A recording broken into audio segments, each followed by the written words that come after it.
Hello friends, एंगेजमेंटच्या तयारीचा हा दुसरा पार्ट आहे. तर इव्हिनिंग झालेली होती आणि बरेच पाहुणे यायला सुरुवात झालेली होती. मामाची मुले, मावशीच्या मुली सर्वजण येत होते आणि मम्मी आणि मी इकडे स्वयंपाकाची तयारी करायला सुरुवात केली. पावभाजी, खिचडी आणि भाजीपोळी असा बेत होता. सर्वजण अल्बम बघत होते लग्नाचा आणि इकडे पावभाजीही रेडी झालेली होती. हे सर्व झाल्यानंतर आम्ही सर्वजण जेवायला बसलो आणि काही जणांनी मेहंदी काढायला सुरुवात केली. तर दुसऱ्या दिवसाची सुरुवात लगेच होते आणि इकडे ब्राईडची मेहंदी ही सुरू झालेली होती आणि ती माझ्या मामाच्या मुलीने काढलेली होती, कारण ती खूप सुंदर मेहंदी काढते.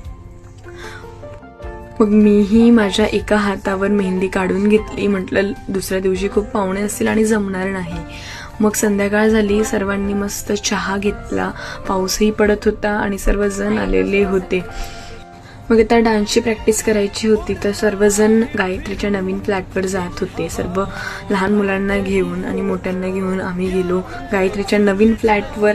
तर तो नेक्स्ट पार्ट लवकरच येईल, तो तुम्ही नक्की बघा मिनी व्लॉगमध्ये. आणि सर्वजण चाललेलो आहोत डान्स प्रॅक्टिससाठी. भेटूया नेक्स्ट व्लॉगमध्ये. बाय.